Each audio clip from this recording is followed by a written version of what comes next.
continuidade ao nosso capítulo 2, já finalizando, ó, a gente tem um importante conceito de tangente, né, onde a gente vai mostrar agora a sua interpretação geométrica. Quando eu digo que uma reta é tangente ao círculo, significa dizer que a reta, ela toca o círculo, ela encontra o círculo em apenas um ponto. Ela trisca, né? No nosso português do dia a dia, quando no futebol, por exemplo, né, às vezes o narrador diz que a bola tangenciou a trave. O que é que isso quer dizer? Que ela tocou na trave, mas ela não bateu na trave, ela só resvalou, né? Então, tangenciar isso, tá? É quando você dá um pequeno toque.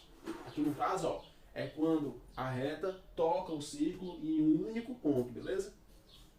Então, ó, eu queria que vocês olhassem para essa reta AT como sendo a reta tangente ao círculo no ponto A, que é a origem do meu círculo, né? Tranquilo? Bom, o que eu fiz, ó?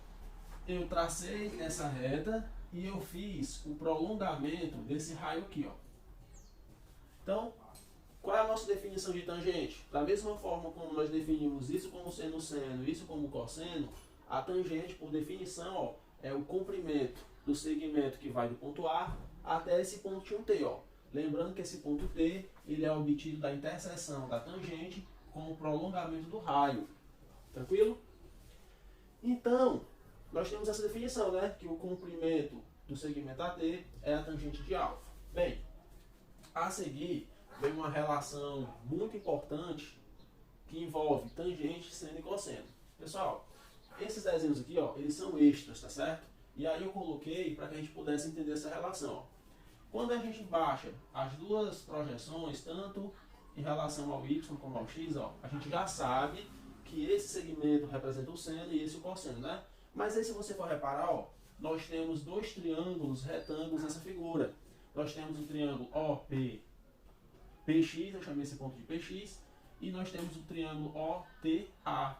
Como os dois são retângulos, nós sabemos que eles são dois triângulos semelhantes. E aí a gente vai usar a razão de semelhança entre eles, ó. A base desse primeiro triângulo OPX está para a base do triângulo maior OA, assim como a altura do triângulo menor, que altura é essa? É o segmento PPX, está para a altura do triângulo maior, que eu chamei de AT. Vamos fazer as substituições necessárias, ó, devidas. O OPX é o cosseno de alfa. O OA, esse segmento, nós sabemos que ele é do tamanho do raio do círculo, portanto vale 1. O PPX, ele é o seno do alfa. E por definição, o AT é a tangente de alfa. Quando você faz o cruz-credo aqui, ó, e isola a tangente de alfa, nós obtemos que a tangente de alfa é o seno de alfa pelo cosseno de alfa. Então isso é importante porque, ó, porque se dos três a gente tiver dois, dá para conhecer o terceiro por meio dessa relação. Tranquilo? Moçada, agora a gente precisa também entender como que é a tangente nos outros quadrantes, né? Ali eu mostrei a tangente no primeiro quadrante. Mas e aí no segundo, no terceiro e no quarto, como é que ela se comporta? Bem, vocês devem lembrar, ó, que a definição é a seguinte. Uma vez que eu obtenho o arco, eu tenho que fazer com que o prolongamento do raio atinja a reta tangente, né? Então pensa bem, ó, se eu estou no segundo quadrante, adianta eu fazer o prolongamento para cá? Não, né? Porque eu não vou atingir a reta tangente, ó. Então, eu devo fazer o prolongamento para onde? Para baixo, ó. Fazendo o prolongamento para baixo, eu atinjo a reta tangente nesse ponto T. Então, o comprimento desse segmento é a tangente de alfa nesse caso, ó. Tranquilo? Mas aí, você, para descobrir a tangente, você vai fazer a mesma conta que fez lá no seno e no cosseno, o mesmo procedimento, ó. Você vai reduzir ao primeiro quadrante. Como é que eu reduzo? Basta você fazer por simetria, né, ó. Basta você fazer por simetria em relação ao eixo vertical, ó. Então, você traça o ponto P' e faz a ligação desse raio.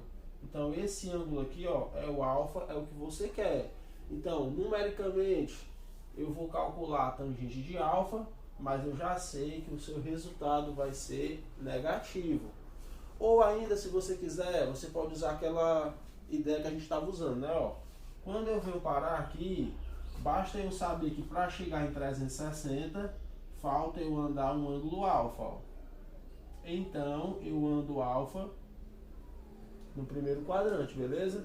Mas eu não posso esquecer que o resultado é um número negativo, certo? Qual é a interpretação do terceiro quadrante? Vamos supor que a imagem do meu arco esteja no terceiro quadrante, está aqui ele, ó. Mais uma vez, se eu fizer o prolongamento para cá, eu não vou atingir a reta tangente, né? Então eu tenho que fazer o prolongamento, ó, para cá.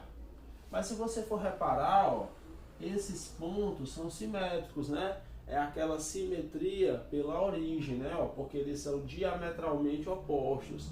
Eles estão sobre o diâmetro do círculo, né?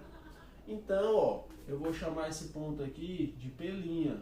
Aí fica fácil, ó, porque se daqui para cá for alfa, você sabe que esse ângulo aqui, ó, é alfa também.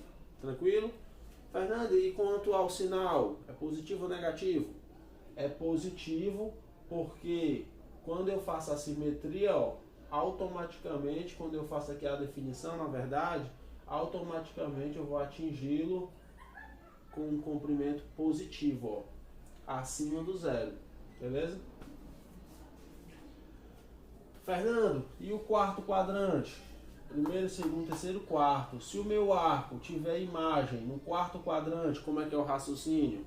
Fazendo prolongamento, eu vou atingir a reta tangente nesse ponto T aqui, ó. Como eu posso ver, esse segmento ele está abaixo do zero, portanto, a tangente é negativa, tá? Mas aí, ó, como é que eu faço para descobrir, Fernando, o seu valor? Como é que eu faço para reduzir ao primeiro quadrante? Como eu fiz aqui, você pode fazer aqui também, ó. Você pode pegar o ponto simétrico dele, aqui está o P', e fazer a ligação até a origem, obtendo um ângulo alfa. Ou você pode usar a mesma ideia daqui, ó. Daqui para cá, você não andou alfa, então você vai andar daqui para cá alfa também, ó. Tranquilo? E aí você vai calcular a tangente de alfa, só que com resultado negativo. Beleza? Bom, pessoal, para fechar tudo que dissemos, né? Eu vou encerrar com esse exercício, ó. É o exercício resolvido número 6, que está na página 33. Diz assim: se alfa pertence ao primeiro quadrante, ele não diz primeiro quadrante, ele diz do intervalo que vai do 0 ao π sobre 2, né? Primeiro quadrante. E também eu sei que a tangente de alfa é 2. Pergunta: qual o valor do seno de alfa? Bom, se ele está dando tangente, eu vou usar essa relação aqui, né? Chamando a tangente de 2, eu obtenho isso. Onde eu tiro que o cosseno de alfa é seno de alfa sobre 2. Ó. Pessoal, por que eu fiz isso aqui? Porque ele não quer o valor do seno. Então, eu vou utilizar a relação fundamental da trigonometria, né? O seno de alfa mais cosseno de alfa igual a 1. Ó. Então, eu vou me livrar do cosseno. Vou trocar o cosseno pelo seno de alfa sobre 2. Mas isso aqui ao quadrado vai ficar o quadrado de seno sobre 4. Tranquilo? Essa soma vai dar 5 vezes o quadrado de seno sobre 4 igual a 1. Tá? Daqui para cá fica quadrado de seno igual a 4 vezes 4 dividido para 5. O seno está ao quadrado, né? O que eu tenho que fazer? Eu tenho que extrair a raiz. Mas quando eu extrair a raiz, ó, eu obtenho um positivo e um negativo. Gente, aqui vai ficar 2 sobre raiz de 5. Eu já fiz a racionalização, certo? Ou seja, eu já me livrei da raiz no denominador, obtendo 2 raízes de 5 sobre 5. Mas o alfa não está no primeiro quadrante. Então, no primeiro quadrante, o meu seno é o quê? Positivo, né? Portanto, ó, eu vou ficar apenas com o valor positivo da solução. Beleza? Gente, aqui eu corri um pouco, não é nem que eu corri, né? Eu omiti alguns detalhes, né? Mas eu peço a você que tente entender direito a solução, certo? E é isso aí, galera. Boa aula, boa prova. E aí eu tenho certeza que a gente conseguiu avançar, né? Falamos do capítulo 2, inclusive. Já é um bom caminho, tá? Vamos continuar dessa forma, mesmo longe, mas trabalhando firme, beleza? Valeu, galera.